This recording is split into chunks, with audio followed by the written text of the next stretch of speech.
ചൂട് കൂടിയതോടെ പച്ചക്കറി വിലയും കയറി. ബീൻസിന്റെയും വെളുത്തുള്ളിയുടെയും ഒക്കെ വില കേട്ട് ഞെട്ടി നാരങ്ങാവെള്ളം കുടിച്ച് ക്ഷീണം മാറ്റാമെന്ന് കരുതിയാൽ നാരങ്ങയുടെ വില കേട്ട് തളർന്നിരുന്നു പോകും. ഭയങ്കര ചൂടല്ലേ, ഒരു നാരങ്ങ വെള്ളം കുടിച്ചു കളയാമെന്ന് കരുതി നാരങ്ങ വാങ്ങാൻ കയറിയതാണേ. നാരങ്ങയുടെ വില കേട്ടപ്പോ എന്നാ പിന്നെ വാർത്തയാക്കാന്ന് കരുതി. നാരങ്ങ ഒരു കിലോ എത്രയാ? 200. നാരങ്ങ ഒരു കിലോ 200 രൂപ. അപ്പൊ തൽക്കാലം നാരങ്ങ വെള്ളം കുടിക്കണ്ടെന്ന് വെക്കാം. എന്നാ പിന്നെ പൈനാപ്പിൾ ജ്യൂസ് ആകാന്ന് വെച്ചാലോ? അവിടെയും ഉണ്ട് പ്രശ്നം. പൈനാപ്പിളിന് എത്ര? 80 രൂപ. 80. കുറയൂലേ എവിടെ? ഏതാ കുറയൂലേ എവിടെ? ജ്യൂസിനാണോ മാറി പൈനാപ്പിളിനാണോ?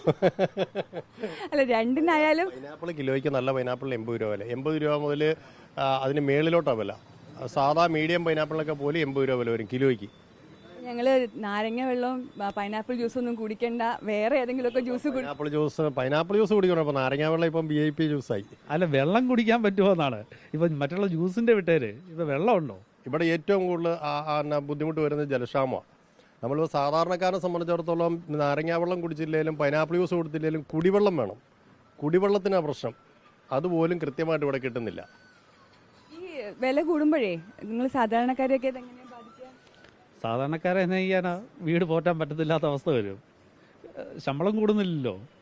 ഇത് കൊള്ളുന്ന വില കീശ കീറും. അത് കീറും, അത് തീർച്ചയായിട്ടും ഉണ്ടാവും. പിന്നെ ബീൻസിനും അതുപോലെ വില കൂടിയിട്ടുണ്ട്. പച്ചക്കറി സാധനത്തിനെ സംബന്ധിച്ചിടത്തോളം വില കൂടിയാൽ കൃത്യമായിട്ട് ഇത് കുറയും. ഇപ്പൊ സവോള 30 രൂപ വിലയായി. ഈ സവോളയ്ക്ക് 80 രൂപ 90 രൂപ വില വന്ന സമയമുണ്ട്. പച്ചക്കറി സാധനം എത്ര കൂടിയാലും വില കുറയും. പക്ഷെ നമ്മൾ ഇതിനെ കൃത്യമായിട്ട് പറയേണ്ടത് പലചരക്ക് സാധനത്തിനെ പറ്റിയാണ്. ഏതെങ്കിലും പലചരക്ക് സാധനം കൂടിയിട്ട് കുറഞ്ഞിട്ടുണ്ടോ? കുറയത്തില്ല. അത് കൂടിയത് കൂടി മേപ്പോട്ട് പോകത്തേ ഉള്ളൂ. അതാണ് കാരണം, മൈസൂരിനൊക്കെ വരുന്നതാണ്. അവിടെയൊക്കെ വെള്ളക്ഷാമമുണ്ട്. ചൂട് കൃഷിയെ സാരമായി ബാധിച്ചത് കൊണ്ടാണ് വില കൂടുന്നത്. അപ്പൊ ബീൻസിന് വില കൂടിയിട്ടുണ്ട്, വെളുത്തുള്ളിക്ക് വില കൂടിയിട്ടുണ്ട്. ഇനി കറി ഉണ്ടാക്കണമെങ്കിൽ തക്കാളിക്കയും ഉള്ളിയും കൂടി ഇട്ടൊരു തക്കാളിക്കറി അങ്ങ് ഉണ്ടാക്കിയാൽ മതി. അതിന് രണ്ടിനും നല്ല വിലക്കുറവാണ്. പിന്നെ ഉരുളക്കിഴങ്ങിന് വലിയ വിലയില്ല. അപ്പോൾ ഉരുളക്കിഴങ്ങ് കറി ഉണ്ടാക്കാം. എന്തായാലും ജ്യൂസ് കുടിക്കുമ്പോൾ പൈനാപ്പിള് അതുപോലെ തന്നെ നാരങ്ങ, അത് രണ്ടും VVIP ഘട്ടത്തിലേക്ക് കടന്നു കഴിഞ്ഞു എന്നുള്ളതാണ്. അതാണ് ചേട്ടൻ പറയുന്നുണ്ട്, തണ്ണിമത്തൻ ജ്യൂസ് കുടിച്ചോളാൻ പറയുന്നുണ്ട്. അപ്പൊ എന്തായാലും ചൂട് ഇവരുടെ കച്ചവടത്തെ അടക്കം ബാധിച്ചിട്ടുണ്ട്. അത് സ്വാഭാവികമായും പച്ചക്കറി വില ഉയരുമ്പോൾ സാധാരണ പച്ചക്കറി വാങ്ങുന്ന സാധാരണക്കാരെയും അത് ബാധിക്കും. വീഡിയോ ജേർണലിസ്റ്റ് രഞ്ജിത്തിനൊപ്പം reporter PR Praveena, in reporter, Kottayam.